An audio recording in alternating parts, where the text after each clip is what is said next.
You are listening to War of the Stars, a Star Wars podcast presented by Realm of the Mist Entertainment with your host, John Tolley.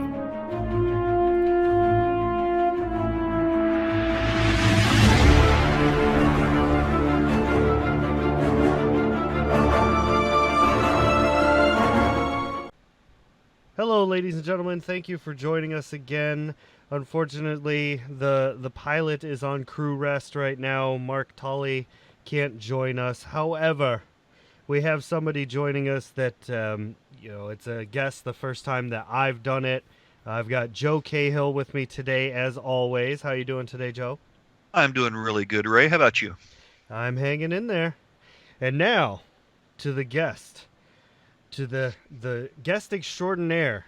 We have with us a gentleman who most Star Wars fans are going to recognize, at least by name, C.Andrew Nelson. How are you doing today, sir? I'm doing fantastic. How are you guys? Oh, we are flying the course. We're excited to have you on the show. I'm excited to be here. I really am. Yeah. Hopefully we can get this done within 12 parsecs. Okay. But you're supposed to say to me, we would be honored if you would join us. Well, we've already been that. Yeah, okay. we're there. We're Oh, I have a bad feeling about this. So, Mr. Nelson, I think first what we should do is have everybody get familiarized with who you are. So, if you could, in a few short words, could you tell everybody why you're on War of the Stars? I certainly can. I'm C.Andrew Nelson. I'm an actor, visual effects artist, and animator, and I spent 12 years playing the character of Darth Vader for Lucasfilm and the Lucas Companies. So you'll find me in the special edition of the original trilogy as Vader. I'm in the video games like Rebel Assault 2 and Dark Forces playing Vader. I'm in just about every commercial you've seen the character in. Lots of TV show appearances, print ads, magazine covers, toy packaging. I'm even on a postage stamp as Darth Vader. I thought you had to be dead to be on a postage stamp, but apparently not. Wow. But in addition to being an actor, I'm also a visual effects artist and animator. And I spent 6 years at LucasArts, the game company, designing and creating games there, including a lot of Star Wars games. And then I moved from there to Industrial Light and Magic to work on the effects for the Star Wars prequels and other films like Galaxy Quest and Jurassic Park 3 and Perfect Storm and Rocky and Bullwinkle and a whole bunch more. Wow. I'm also impressive. a voice actor. I do voices for games and animation, and I actually did Luke Skywalker's voice for some of the LucasArts games, which makes me the first actor to officially portray both Darth Vader and Luke Skywalker. It also apparently makes me either my own father or my own son. I don't know. I was about to say, odd. Please tell me at some point you said, I am my own father. Yeah, I have, yes. Well, and as Luke, we know he made out with his sister, so. I know. It's a weird thing. Mom's not too far outside there. I think George might have had a thing for Greek mythology. I think so. Oedipus, call your mother. Oh, gee. Well, kind of segueing into that, just recently on one of the other shows, we kind of touched on it a little bit. I'd like to kind of bring it up again since it's kind of our wheelhouse here. Recently in the news, we've all seen a book had come out recently in which the subject matter was that George Lucas felt betrayed for what had happened with the new trilogy and potential possible things going on afterwards. So I would like to get your opinion on that. Like, how do you feel about this whole thing? Okay, obviously you're talking about Bob Iger's book that came out. I am. Yeah, I mean, it's an interesting thing. The way that the industry works is that there are no guarantees on anything. Even if there's a contractual guarantee, there's still no guarantee on things. As far as I've heard, it sounds like when George sold Lucasfilm to Disney, and I always knew he would. I knew he would. A lot of people say, oh, he's going to pass it down to his kids. And it's like, no, I know he's not going to do that. He's going to take care of his kids. He, took care of their education. gave them a break in certain areas, but he wanted them to make their own way in the world and make their own fortunes, and that's what they're doing. So I knew he wasn't going to pass that down to them. And it seemed, I always assumed that Disney would be a perfect fit for things. But when he did this, and I think it was, from what I've been told, I can't verify this, but the treatments that George came up with for a sequel trilogy were actually in the works before he had signed the contract with Disney, and for Disney to buy the company. But when he did so, there was the understanding that they weren't obligated to use his storylines there. So, but I imagine also it was a little surprising for George to find out that they were going a different direction with things. Especially considering that Kathleen Kennedy is one of George's closest friends and everything like that. So, but also you have to understand that George has a wicked sense of humor. He has a really good, funny, dark sense of humor. That I was lecturing once in Modesto at the Modesto Junior College, doing a lecture on how Star Wars and Lucasfilm changed the way that movies are made. I mean, it literally changed the entire Hollywood model. Everything from production, pre-production, production, post-production, licensing, marketing, everything. Changed it all. And I did this lecture, and afterwards, a woman came up and introduced herself. It was George's sister, who still lives in Modesto there. And I said to her, well, how did I do? And she said, well, you described my brother to a T. And I said to her, I think the one thing that doesn't come across in a lot of the interviews with George is how funny he is, and this sense of humor that he has. So when George made the comment, I forgot who he was being interviewed by, whether it was 60 Minutes or something, he made a comment about he felt like he had sold his children to slavers.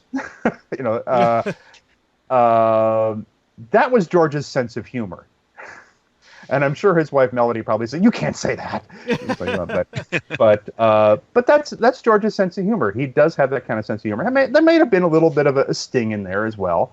But sure, I imagine George was disappointed that they weren't going in the same direction that he wanted to go with things. Mm-hmm. But at the same time, I'm sure he knew that they were under no obligation to do so. Okay. Yeah.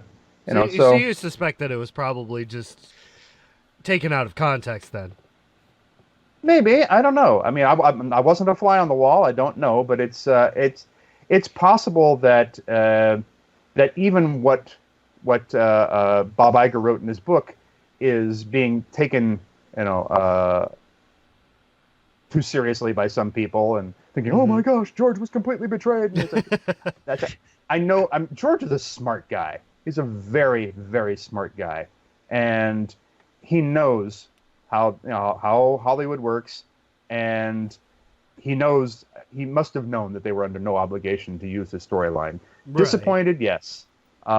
Maybe he didn't care for what was done with the films up to this point, but at the same time, it's not. I don't think it was like he walked into the theater and to see the film and was like, "Oh my gosh, they didn't use my storyline." Nothing like that.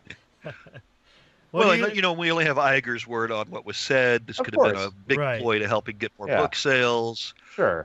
George hasn't even come out and commented. So right, I would never put words in George's mouth, and he's a nice guy. He's a sharp guy. He's in many ways. And I've talked with people who knew Walt Disney and worked with him and everything. They said that George has got a lot of that kind of quality, that sort of intuitive quality about business and about people and everything. So I see. Yeah, I don't think he was completely blindsided. I may be wrong, but I don't think he was blindsided. That's just my take. One Sith Lord's opinion. Joe, what do you think? I think that's probably very true. We kind of discussed this on Realm of the Mist the other day. I think it was Iger just getting more books sold. Yeah, I mean, it's good for print. It is. It sets that tone out there and gets more people looking. Look, it's the same way that we do things with our resumes. You know, it's like we always want to try to spin things in the best possible light, or what's going to get the most attention and things like that. When I was after I left Industrial Light and Magic, I was offered a full-time faculty position at the Academy of Art University in San Francisco. So I ran the visual effects department there, overseeing the whole visual effects curriculum and teaching a full slate of classes in different disciplines there. And one of the classes I taught was a portfolio class, basically how to get a job. You know, so we weren't just teaching them how to make pretty pictures. We were trying to get them employed doing that as well, and which is fun because, you know, I worked on the effects for Phantom Menace and Attack of the Clones, and my students ended up working. Some of my students ended up working on Revenge of the Sith. So, you know, the circle is now complete. But I would tell them when I said, when you're making your resume, find the best possible way. Don't lie on your resume. Never lie on your resume, but find the best possible way to present things. Like, you know, years ago when I was like a teenager, young or early 20s, I was working for Round Table Pizza, you know, a chain of pizza restaurants. And, you know, I was trying to figure out, well, how do I make this look the best as possible on my resume as I'm trying to get, you know, better jobs elsewhere. And I happened to be someone who, like, I was kind of like a shift supervisor by the time I left there, and was teaching people that would come in from other franchises across the country and learn how to do things the Round Table way. And I thought to myself, okay, well, what's the name of the parent company instead of just calling it Round Table Pizza? And it's like, well, Round Table Food Enterprises. Oh, that sounds much more impressive. Okay, and what could I call my position? Well, procedures trainer sounds so much better than pizza chef or something, because I was teaching people procedures. So you find a way to spin it. So I think Iger probably was doing that with his book. And you know, trying to find the most interesting way to tell the story. It in the end, it's not just a reference guide. It's you want to capture the reader's attention. So, you know, all books are kind of like that. This is true. Yeah, I'd have to agree with that. Yeah. So I have a question for you, Andrew. I have an answer. Let's see if they match. Let's work on that. Which came first, the acting or the special effects?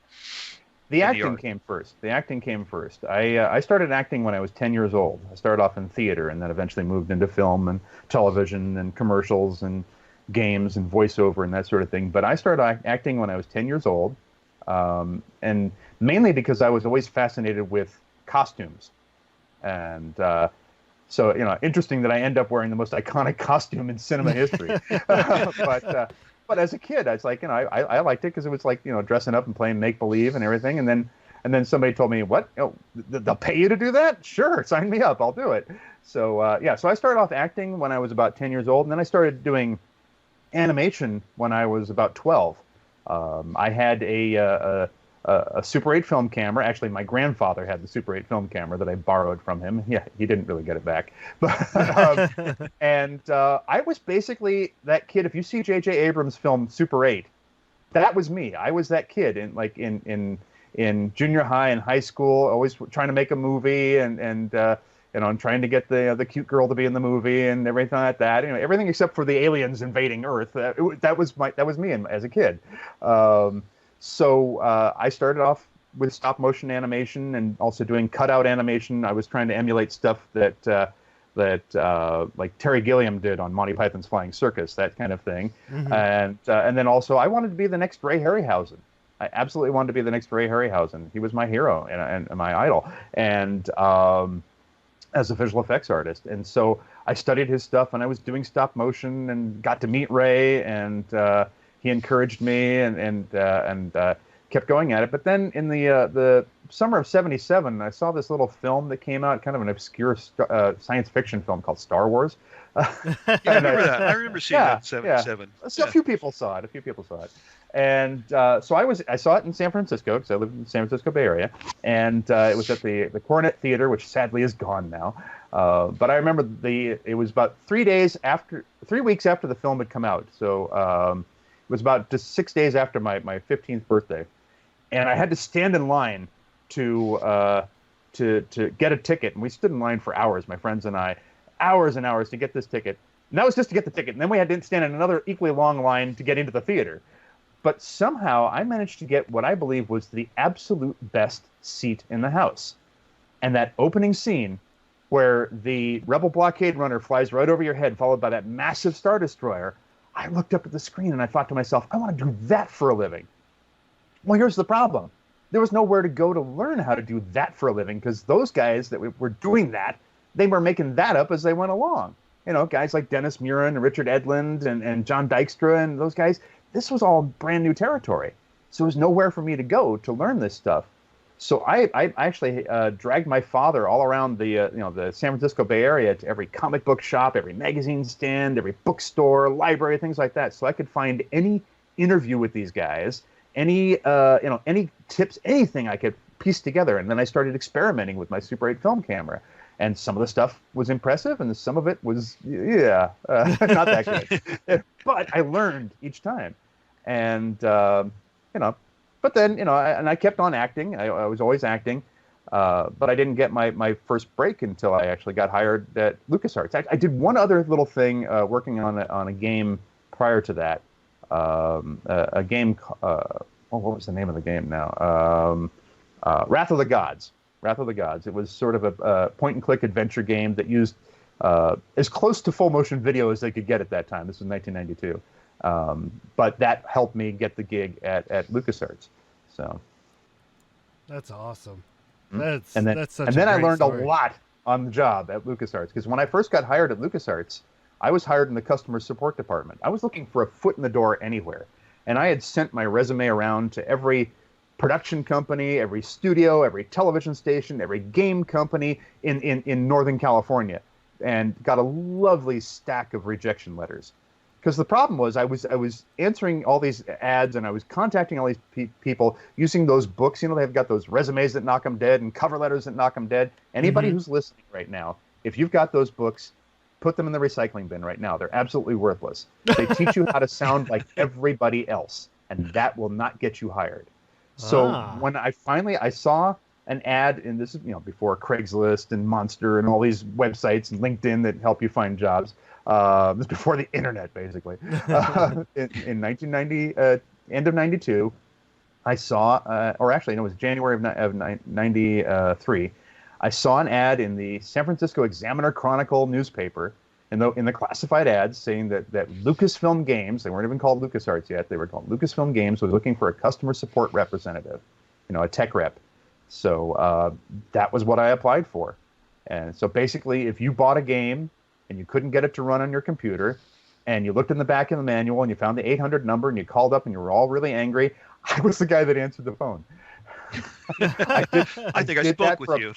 And to show you how small LucasArts was at the time, this was actually before Rebel Assault was released, the original Rebel Assault. This was right after Indiana Jones and the Fate of Atlantis. That was the newest game. And when they hired me and they hired one other guy, they doubled the size of the customer support department. So there were 4 of us plus a manager. And so I did that for a year, answering the technical support calls, and built up my portfolio and made friends in the company, and eventually submitted my portfolio to the art director. Colette Michaud was her name. And if anybody is a big fan of Steve Purcell and Sam and Max and the movie Brave and all the stuff he does at Pixar, that's his wife. She was the art director at the time. And I submitted my portfolio to her, and she looked at it and she goes, well, this is basically junior level stuff. I said, oh, thank you. Stick the knife in and twist it. But she saw that I had a background in video, because I had worked, when I was in high school, I had worked at my local cable access TV station. Now, nowadays, we have YouTube, we have the internet. But back in the day, it was mandated by municipalities, mandated by federal law, that every municipality had to have some kind of cable access, some kind of community television station, so that the public had access to address, their fellow public within their town. And so I had this cable access TV station in my hometown of Pacifica, California, and I started working there. In fact, when I first started working there, Dana Carvey from Saturday Night Live was working there. So with him for a bit. Yeah, I've crossed paths with a lot of people from SNL over the years. Rob Schneider went to my rival high school. We're the same age. And we both started doing stand-up comedy at around the same time and played some of the same clubs in San Francisco, like Holy City Zoo and stuff like that. But I digress. So I worked at this cable access TV station, and that background in video is what got me hired into the art department at LucasArts, because there were only 2 people in the company at the time that knew anything about video, and one of them was on sabbatical, and the other one was tied up on another game. So she brought me in at the bottom of the ladder in the art department as a position called art technician. And see, she was doing a game that involved a lot of full motion video, and so she needed somebody who understood something about video. So I was brought in as art technician, which basically meant I didn't do any art. I was taking art that the artists were doing, and which was at millions of colors. And at that time, we were doing PC games, and you could only have about 256 colors. Mine actually subtract 32 colors from that because those were the colors that were designated for the Windows interface. If you touch those colors, everything on your screen went wonky. Oh, so wow. I was taking these things that were millions of colors and dropping the palette down to less than 256 colors and trying to make it still look pretty. And so when I started on a game called Mortimer and the Riddles of the Medallion. A lot of people have never heard of this game. That's all right. It was a good game. Didn't sell very well. It was LucasArts' one edutainment game about a flying snail. And so when I started on that game, I was art technician. But by the time the game shipped, I was lead effects animator and then became a visual effects supervisor and senior artist soon after that, and then moved over to ILM and all that. But the whole time, I've always done both acting and visual effects and animation because I learned at an early age that if you can do both, you work more often throughout the year because they're the opposite cycles of each other. Oh, okay. So there's your long-winded answer to the question. Bet you regret it now, huh? No, it was Not great at stuff. all. So, Okay. so it sounds like you went acting, art, Yeah. and then you picked back into the acting because they grabbed you for Vader. Yes, they did. And they grabbed me for Vader. I mean, they literally kind of out of nowhere. I was sitting at my desk at LucasArts. It was June of '94. So I'd been there about a year. And sitting at my desk, doing my job, minding my own business, and my phone rings. And it was the head of public relations who was upstairs from me. And she doesn't even say hello. She starts off the conversation by saying, "Hey, Andrew, how tall are you?" Well, I kind of taken aback by that, and I just said to her, "I'm 6'5". Why do you ask?" She was about 5'1", so I figured she just wanted something down off a shelf. Because if you're tall, that's what happens. And they had a bunch of their press material up on these high shelves up there in the office. I was assuming I was going to come upstairs and say, "Can you get that for me?" And I said, "All right, here you go." But then she says to me, "Do you have any acting experience?" And when you're talking to somebody on the phone, you can't see their face, but you can kind of hear a smile in their voice. Yeah. That was what I was hearing. And I'm thinking, okay, there's more to this. And so the wheels are spinning in my head, and I'm trying to put the pieces together. And so I told her, at that point, I'd had about 20, 25 years of film and theater and television. And I told her that. And then she hits me with this. She says, "Can you breathe for me?" So, no, I did not do the smart aleck thing of like that. I didn't do that. But I'm putting I'm putting all the pieces together, and I'm trying to figure it out. And I go, okay, how tall are you? Do you have any acting experience? It's a Lucas company. Can you breathe for me? And I leaned into my phone and I went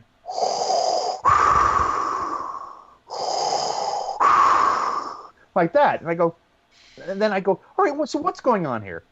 And she explained to me that they were looking for somebody to play Vader for a meet and greet, for a charity event, for Big Brothers Big Sisters of America. This is before the 501st and all that. These wonderful people that I'm a very proud honorary member of being of their group there. But this is before that, and so they were looking for a meet and greet at the Marin County Fair that summer.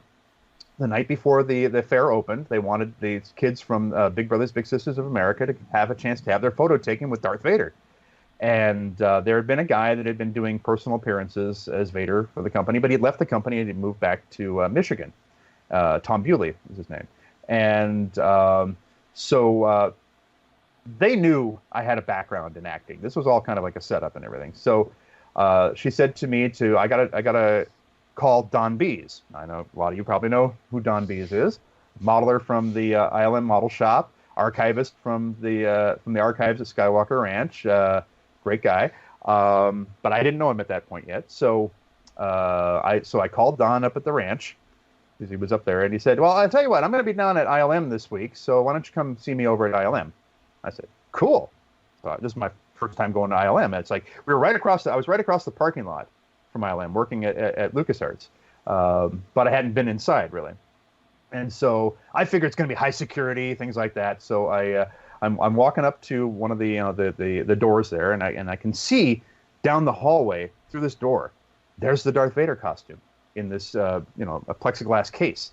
And I'm looking at it as I'm walking up to the building. I'm going, oh my gosh, that thing's huge. I'm never going to fit in that thing. Well, at least I get to see ILM.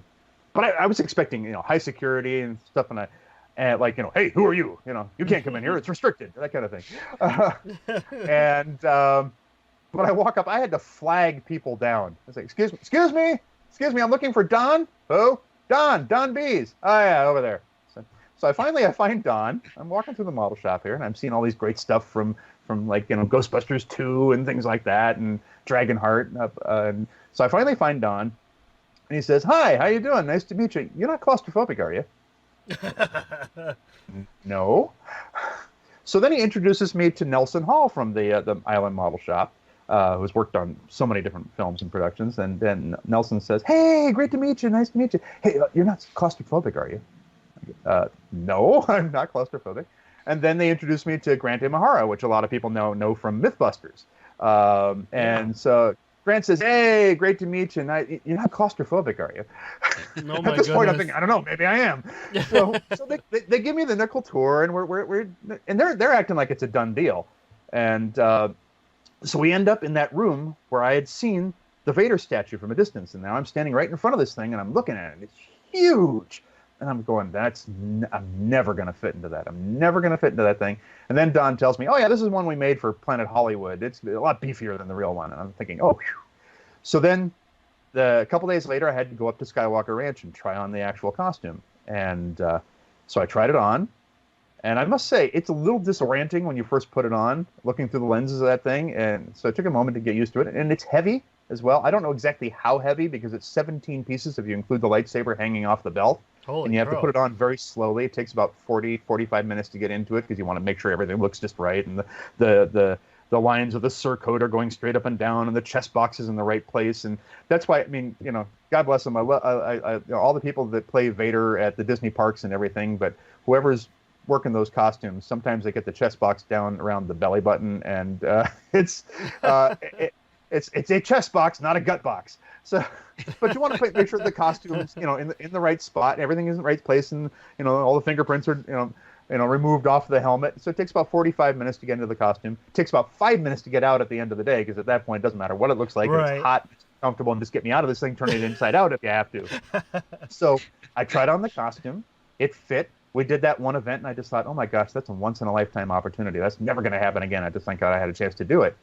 But then they called me back for something else. And they called me back for the games. And they called me back for the special edition. And then I ended up playing Vader 70 times over 12 years. My wife made me keep count after a while. So I'm told I've spent more time in the official Vader costume than anybody else. I'm not going to argue with Lucasfilm over that. Yeah, all right, you guys win. Sure. Yeah. So. That's cool. What a privilege. And yet another long-winded answer. Oh, no, love them. Yeah, they're great. They're great. 3 days later, the podcast is still going. All right, Andrew, thanks. Thanks for coming. Let me tell you this other story. No. I could probably write a book at this point. I should. My wife keeps telling me I should write a book. Yeah, you should. You should. I agree with that. Okay. I think that'd be a top seller. I'll do it then. The man behind the mask. Yes, it's hot in here. And done. That's the whole book right there. Right there. Yes. That's great. Oh, so what were your opinions on a lot of people are kind of torn one way or another with the way everything is turning out with the new trilogy that's been going on. How do you feel about it all? And then he leads his guest into the minefield. Oh, yes. I like into it the here. asteroid field, yes. All right, I like sonic detonators. They're fun. Yes. Here, catch. Okay, I'll be honest. I won't be brutally honest. I'll be honest. I'll tell you, I enjoyed The Force Awakens. I really enjoyed The Force Awakens. I did something interesting with The Force Awakens because I wasn't working on it. I decided I wanted to see if I could see a brand new Star Wars film without any knowledge of it prior to it coming out and have that same feeling that I had when I saw New Hope back in 77. Mm-hmm. So I told everybody that I knew that was working on it, everybody at ILM that I knew that was working on it, I said, don't tell me anything. I told Peter Mayhew and his wife Angie, don't tell me anything about it. I want to be surprised. And I actually stayed away. I didn't even watch the trailers, which is actually less than what I did for New Hope, because obviously I saw the trailers for New Hope. And a wonderful thing is all the great Star Wars fans on social media, on Facebook and elsewhere, when they found out that I was doing this and that I was staying away from all of this, they said, okay, no spoilers until Andrew's seen the movie. And I thought, oh my gosh, this is why Star Wars fans are the absolute best. They really are. And and I count myself among one of the fans. So I didn't know anything about the film, hadn't even seen the trailer. I did kind of cheat. I didn't see it in a theater. I saw it at ILM at a screening there. Oh, okay.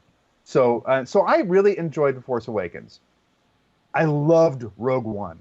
I thought Rogue One was amazing. Yeah. Fantastic. Yeah, probably absolutely. The best, in my opinion, the best Star Wars film since Empire Strikes Back. Just absolutely phenomenal. I think it's not only is it a great Star Wars film, it's a great war film, and it's just a great film. It's good cinema. And so I was very impressed by that. Yeah, I really like Rogue One. I think a lot of people would agree with you on that. Rogue One was probably one of the best ones in the newer ones. Yeah. And then there's The Last Jedi. And then there's The and Last then there was Jedi. An awkward silence. You can see we all jumped right at that one. Yeah. I didn't like the film. I really wasn't. I didn't care for it. I really didn't. It's to me. And I'm not gonna bash the film or anything, but for me it just didn't satisfy what I was looking for, either from a Star Wars film or just from cinema in general. I thought that okay, if you're gonna judge it as a Star Wars film, it breaks a lot of canon back and forth. It's like, okay, we're going to break canon. No, we're not going to break canon. Yeah, we're breaking canon. Haha. So I thought that the direction that it took the character of Luke is somewhere that Luke would never have gone. He would never have been. He's like, they took Luke, who is the New Hope, who has always represented hope, and turned him into Clint Eastwood in Gran Torino. I mean, he's get off my lawn. You Padawans, get out of my yard. Get off my porg. Luke. Now, having said that, Mark Hamill did an amazing performance. He's a brilliant actor, absolutely brilliant actor. I can never slight him on that. I just think that the script itself was lacking. I also thought that there was a lot of stuff in the film that was very gratuitous, meaning it just didn't need to be there. The whole sequence at the casino and the whole sequence with Finn and Rose and the animals, the herd of animals, it does nothing to move the story. You could cut all that out, and it makes no difference. Mm-hmm. What's that called, Joe? Filler. Filler, yes. That's called filler. And now we can have a few more little animal creatures for the merchandising. I sometimes wonder if maybe there was a lot of stuff that was in Rian Johnson's head that didn't make it to the screen, but he was filling in the blanks himself. That sometimes happens with films, and I see that. So I was very disappointed in The Last Jedi, to the point that I actually didn't even see Solo. Oh. And I've heard Solo's not that bad a movie. My other reason for not seeing Solo is I never wanted Han Solo's backstory. It wasn't necessary. Han Solo had a complete story arc from New Hope to Return of the Jedi. And then, and of course, if you want to include, Force Awakens there too. But he already had a complete story arc. I like the mystery of, I don't know who he is before New Hope. So I didn't need to see anything before that. Didn't interest me. That's fair. Yeah. How do you feel about the Obi-Wan little spin-off they're coming out with? Now that actually sounds intriguing, because I would like to see more of Obi-Wan's story. I'd like to know what happened between Revenge of the Sith and and New Hope. That intrigues me. Also, the Mandalorian show looks pretty darn good. And Jon Favreau, great, a filmmaker and great storyteller. I'm looking forward to seeing how that turns out. But it's after Last Jedi, it's kind of hard for me to get excited about Rise of Skywalker. I just don't know what to expect, and it's kind of like, how do I can't say it like that. That's not very nice. I was gonna say, it's like I almost feel like I've been I'll just use the term disappointed. I was so disappointed by Last Jedi that it's hard for me to muster excitement for Rise of Skywalker. So I'm going to wait until I hear word of mouth, maybe, or maybe I'll when there's a screening at ILM, I know there's going to be like a Visual Effects Society screening or something like that. I'll probably end up going to that instead. But yeah, but I'm not in a rush to see it. Okay. I hope it's good. I really hope it's good. I hope J.J. Abrams was able to piece it all back together and make it work. But we'll see. Yeah. That's just it. We'll have to see. Yeah. And that's the thing, Star Wars, it means different things to different people, and not everybody's going to like everything. Not everybody liked the prequels. Not everybody likes the sequels. There are people who grew up on the prequels and the sequels, or one or the other, and don't like the original films as much. So it's everybody. There's enough Star Wars for everybody. So So we'll have to wait and see. So what's next for you?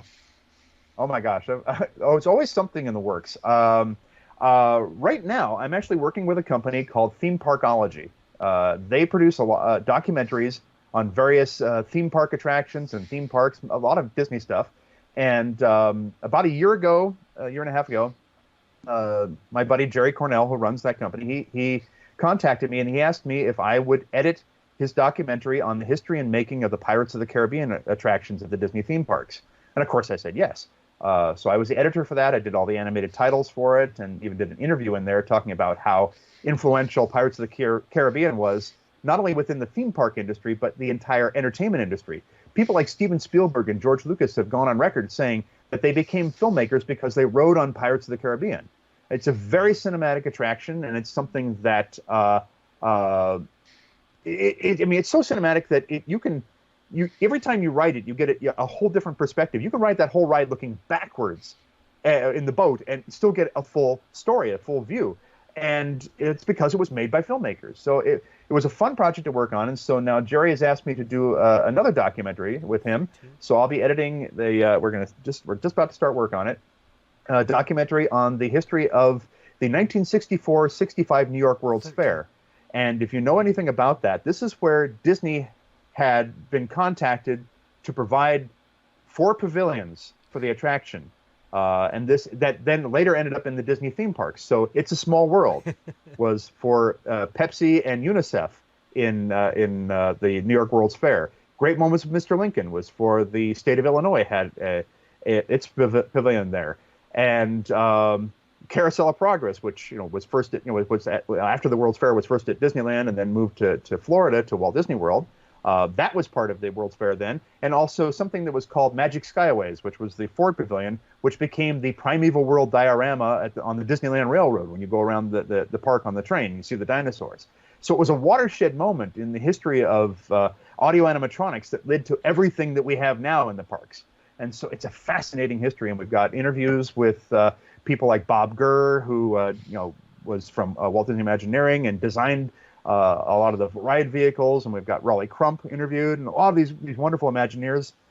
So I get to piece it all together and make this wonderful documentary with it. So I'm working on that. I'm doing some voice work currently for a project I can't talk about right now. Unfortunately, I can't talk about it yet, but I'll talk about it soon. And I'm writing some books, not just the one that my wife keeps telling me I need to write, but I'm writing some other books too. Writing a book on not so much how to do visual effects, but how to get a job doing visual effects, because that's the part that gets left out when you go to school or you teach yourself or something like that. So it's called Pixel Pushers, Getting Work as a Digital Artist. So I'm working on that. That's cool. Hopefully that'll be out. That's a good name. Hopefully that'll be out either at the end of this year or next year. always working on something. And then I have my very silly YouTube channel, which is all about tropical fish. It's called Aquatasy, Aquatasy, like aquatic fantasy. Because that's the hobby that keeps me sane. Well, here's the thing. When you work in visual effects and animation and acting and voiceover and games, at any given moment, it feels like there is a multi-million-dollar production sitting on your shoulders, waiting for you to get your part of it done. That's how it feels. The reality of it is, there really is a multi-million-dollar production sitting on your shoulders, waiting for you to get your part of it done, and that's a lot of pressure. And so I chill out by staring at a fish tank and, getting my sleeves wet and that sort of thing. I've been keeping fish since I was a kid, so I kind of accidentally fell into having a YouTube channel about it. I was on an online forum trying to get some information about a particular fish species, and everybody on the forum was like, hey, everybody post a video of your tanks. I thought, all right, I'll join in. But me being me, Mr. Visual Effects and animation and all that stuff like that, I can't just get out the cell phone and shoot something and upload it. No, I gotta add titles to it and graphics and music and edit it and all that stuff like that. And I was looking for somewhere to host it, and YouTube seemed easy, but you have to create a channel for yourself. So I thought, well, I better give the channel a name. But if I'm giving it a name, I better get a URL for it just in case, and then sort of snowball from there. So I did the first video, and I posted a link to the forum there, and everybody on the forum was like, dude, that's great. You should do another one. So I did another video. I did another. And now the channel we're just about to tick over to 10,000 subscribers. Wow. For a fish tank channel. Yeah, but it's Darth Vader's fish tank channel. So what do you want? That's what they don't show you in that little chamber. And so, the tagline for the YouTube channel is, it's a fresh look at the hobby of fish keeping from a humorous and cinematic perspective. So I use my comedic background and my background in films and animation and effects, and I apply that to the videos.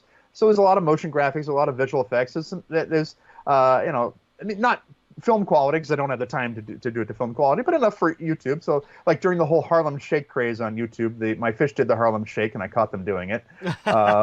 Things like that. I have sassy back-talking fish. You don't have to live with them. I do, but and it's fun, and I do a lot of teaching, videos and things like that. And it's great, and it's a lot of fun, and there's a community that's built up around it, and it's something I never expected to have happen. But the fun thing about YouTube is that you get to go directly, the content creator goes directly to the audience. There's no middleman. There's no studios or gatekeepers or anything like that. It's just you and your audience. Mm-hmm. And it's fun. It's exhilarating. It's like going to a convention. I'm blessed to be able to be a guest at so many conventions around the country, around the world, and doing podcasts like this. It's like I get to go straight to an audience, which is just a wonderful blessing and delight to be able to do. So I'm working on that, and then I'm also developing a couple of series, a couple of it's hard to call them TV series now because so many things are streaming. But we'll see. They're in their early stages of development. One's animated, one's live action, and we'll see what happens. They're both humorous. That sounds cool. Yeah, and they both have science fiction overtones or comic book type overtones to them. So we'll see what happens. And if people want to follow that and get the progress, they can go to CAndrewNelson.com, and they can go to there and find out what's going on with me. Nice. Yeah. Well, I have a question for you, since you're into the Star Wars pretty deep, I would say, and yes.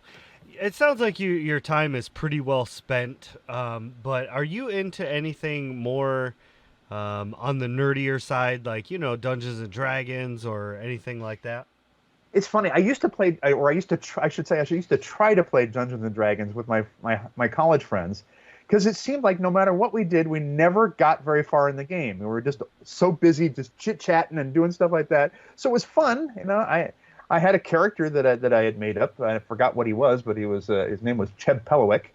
But I don't know, weird name. But there are things that I'm involved in. My big hobby, like I said, is fish keeping. But right. I watch a lot of different shows. I'm deep into the Arrowverse on CW and watching that sort of thing. I particularly enjoy The Flash and Legends of Tomorrow. there's I'm trying to think of what else. I'm not allowed to have a lot of hobbies because they will become all consuming. I love model railroads. I'm a big model railroad fanatic, and I'm not allowed to have model railroads because this becomes too much. Takes up too much space and takes up too much time, too much money, and things like that. And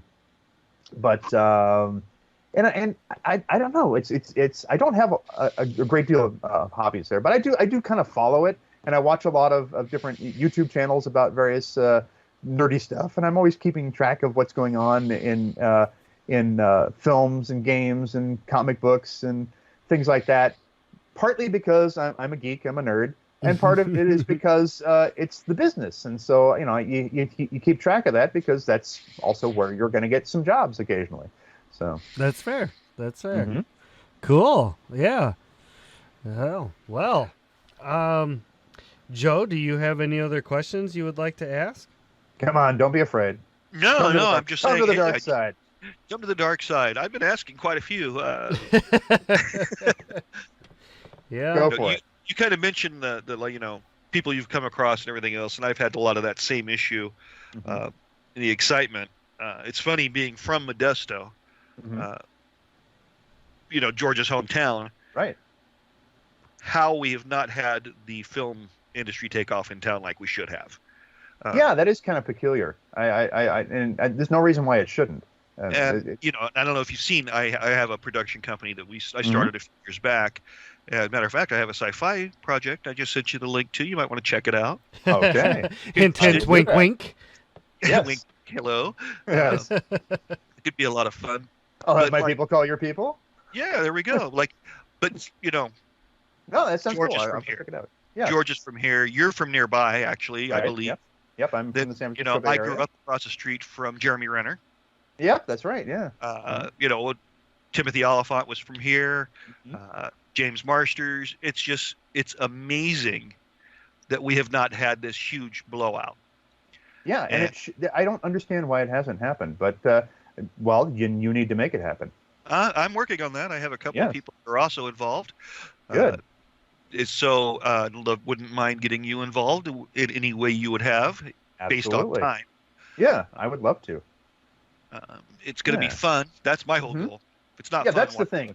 That's the thing. You have to. I mean, anybody who's interested in getting into this business and into the entertainment industry, whether it's as a performer or behind the scenes or whatever it is, it's a crazy business, and you work long hours, and as you pull long shifts, you do crazy stuff. A lot of, I got stories that will curl your hair or straighten it if it's already curly. But luckily mine's gone. It'll make it regrow. It'll make your scalp stand on end.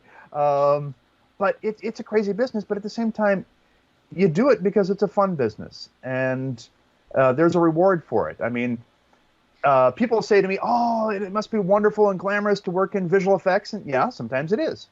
It is really cool. I'm not gonna lie, it's really, really, really, really cool. But there are days where it's really, really, really, really tedious.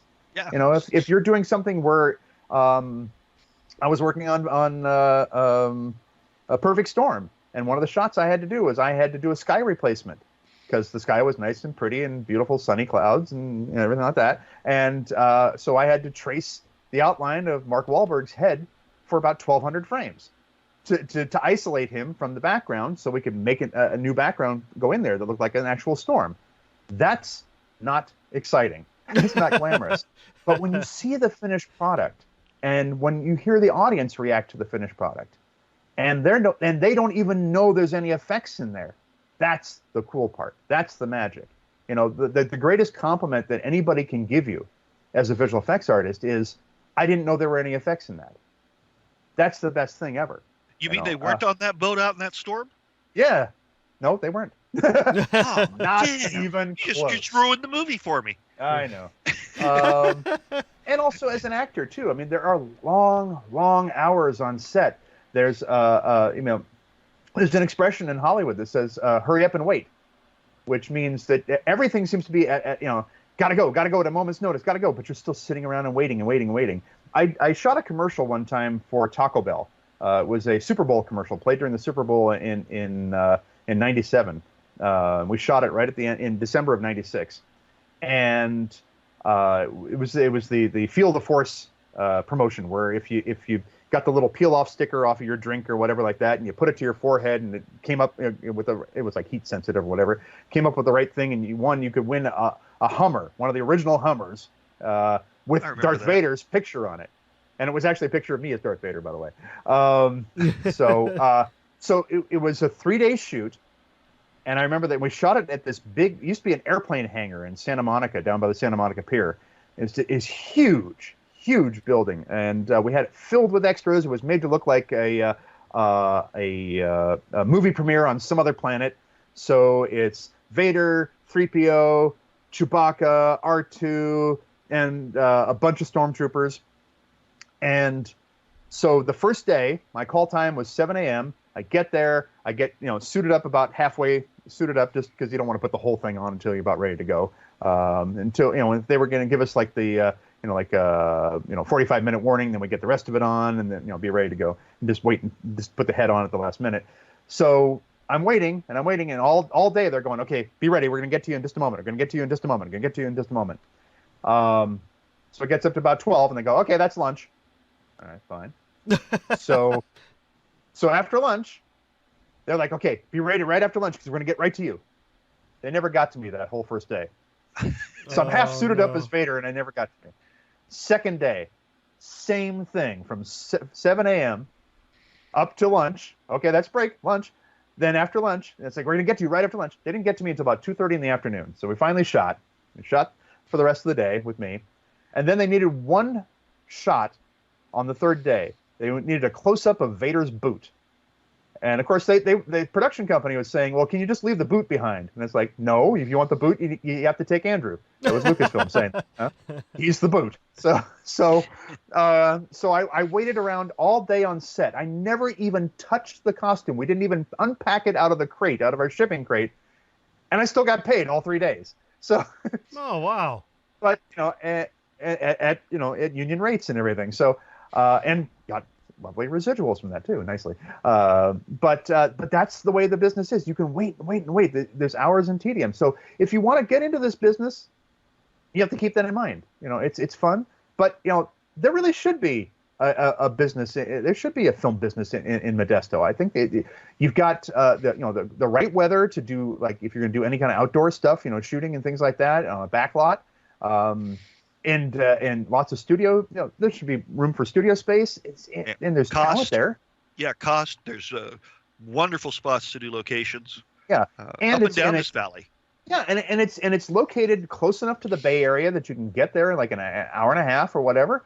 It's why not? Yeah, it's at a great spot, and you just got recruited. Thank you. So we're going to put you to work on helping us get that going out here. Okay. I think we're off to a good start by having him on the show. I'm happy to be here. I really am. This is fun. This has really been fun. Yeah, definitely going to have you back. That's a no-brainer. All righty. I got plenty more stories. I haven't even told you about the time I almost caught on fire in the Vader costume. Wow. Well, how's our time, Ray? Do we have time for that one? I mean, we still got some time. All right. Okay, I'll tell you that one. I was doing a commercial for Kenner Toys, and the plot line of the commercial is that there's a kid. He's playing with his action figures in his bedroom, sitting on the floor. He hears a noise. He looks behind him at his closet doors, and he sees lasers cutting through the closet doors. The doors fall to the floor, and the room floods with light. And in walk 2 stormtroopers and Darth Vader. Very impressive. So I'm back there with the 2 guys playing the stormtroopers.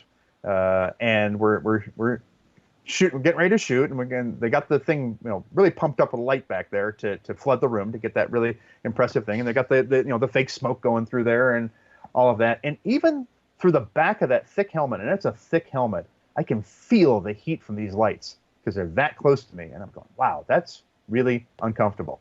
And then all of a sudden, somebody says, "Hey, do you smell smoke?" And it was the cape. The Vader, it's a big wool cape, and it was starting to smoke. So it's like, kill the lights, kill the lights, kill the lights. And so they had to kill the lights, and I was like literally seconds from bursting into flames. Oh my gosh. That's how bad. They had to take the cape off of me, go cool it off, that kind of thing. Put the cape back on. They had to rearrange the lights and find a different way to fly. This is before where you had LED lights for set lighting and things like that. But yeah, they had them just too close. So that was fun. Please tell me you started screaming about Mustafar. No, because this was way before that, before Revenge of the Sith. So yeah, no, that. But I did actually do a commercial on Mustafar one time. I shot a commercial for M&Ms, for dark chocolate M&Ms, which was because Vader's turning them to the dark side. So it's called. You can find it on YouTube. It's called Red's Decision. It's a funny commercial. It's a wonderful commercial. That sounds amazing. But it was a brutal shoot because I had to do a print ad and a TV commercial for M&Ms, and we only had 1 day to shoot them in. So I was in the costume for 21 hours straight. Ooh. I got to take the head off, but I had everything else on for 21 hours straight. I lost 5 pounds just sweating. Because when they didn't need me for the commercial, they needed me for the print ad and back and forth. Also, we had to go all the way down to Buenos Aires, Argentina to shoot this thing. Holy crap. Because the advertising agency, Gray Advertising, they had a $300,000 budget, but they wanted to make $1 million commercial. And but the exchange rate went 3 times as far down there. So that's where we ended up. Because we had to rebuild an entire set for Mustafar. And we also brought David Tattersall, the director of photography for the prequels, down there with us. So it looks just like the movies. It's great. And he was fantastic to work with. David's wonderful. But it was a very brutal shoot. And it was just constantly back and forth and a little bit of break here and there. But I was in that costume for 21 hours straight. Now, the fun part of that is, that, I don't know if anybody knows who the voices are for the M&Ms. The yellow M&M is J.K. Simmons, who everybody knows as J. Jonah Jameson from the Tobey Maguire Spider-Man movies, and now is an Oscar winner and everything. Nice. And the voice of the red M&M is Billy West. The voice of Ren and Stimpy and Fry from Futurama and everything. The funny thing is, I know Billy, and so the next time I saw him, I said, "Hey, it was fun making that commercial with you." He goes, "What are you talking about?" It's like the M&M's commercial. It's like, you weren't there though. You didn't show up, and it's like, hey, because he of course did his part later on, recording it later. Right. But it's a fun adventure.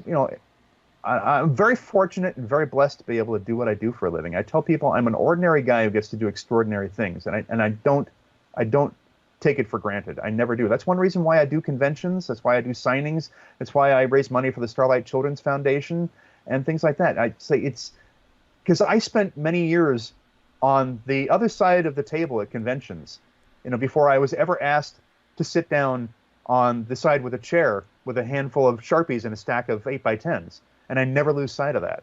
So that's why I do that. That's why I love doing a podcast like this with you guys, because it's my way of giving back to the fandom that I've been a part of and been blessed by all this time. So that's awesome. That's so respectable. Yeah. And I'm honored to have you here. Well, thank you. Yeah, it's been a lot of fun. Yeah, this has been fun. You guys are asking great questions too. So surprisingly enough, we're actually coming up on the end of the show. If you can believe it, time has just flown by. Well, we're gonna have to do this again, definitely. Oh, absolutely. Yeah. This was great because we weren't positive we were going to get you today. Oh, okay. So we hadn't put a lot of time into what questions we were going to ask. So this is Ray and I winging it. Yeah. So it's a good thing you're so verbose, Andrew. We had nothing. It was like you just saved us. Yeah. It was like, so was it hot in the costume? And hey, what'd you have for lunch, Andrew? That was all we had. Sorry. And that's it for today. No. That's awesome, though. This was a lot of fun. Yeah. So before we close out, we'll do our normal thing, and I'm going to ask you, where can people find more of your craziness? I know you kind of touched on it earlier in the show, Sure. but we'll get it all together here at the end. Sure. Okay, gladly. If people want to find me or find out more about me, they can go to CAndrewNelson.com. That's my official website there. And also there's a way for people to get signed photos through there as well if they want that. It's through I work with a group called Charitable Stars that does this through eBay, and it's the only legitimate outlet on eBay where you can find stuff signed by me. Mm-hmm. And it's the same price as if somebody went to a convention, and that money helps benefit the Starlight Children's Foundation. You can also find me on Facebook. I am C.Andrew Nelson on Facebook. I think I'm the only C.Andrew Nelson on Facebook as far as I know. You can find me at C_Andrew_ Nelson on Twitter, because there's some guy in Australia who's got it without the underscores, and he's not using it, and he won't give it up. So that's okay. So, you can also find me as C.Andrew Nelson on Instagram. And as I mentioned, I am a Quadasy on YouTube. Check that out there, AQUATASY. Nice. So that's where you can find me. And if people want to find out what I was doing with Theme Parkology, they can go to themeparkology.com and find that Pirates of the Caribbean documentary, which is pretty darn cool, if I do say so myself. That's awesome. And Awesome. Joe, where can people find more of you, sir? You can find me over on Facebook at Joe Cahill, Director Producer, or Steamhouse Entertainment. Steamhouse Entertainment will also work for you for YouTube, Instagram, and you can find us at Coffee Steampunk over on Twitter. Nice. And Yes. as for myself, Ray, you can find me acting as the Chronicler on Chronicles of the Lost Realm. You can type that into Facebook, Instagram, and Twitter, and they will all get you to where you need to be. Thank you, ladies and gentlemen, for tuning in to War of the Stars, a Star Wars podcast. And thank you again, Mr. Nelson, for joining us. Thank you. And everybody, the Force is strong with you. And with that, may the Force be with you.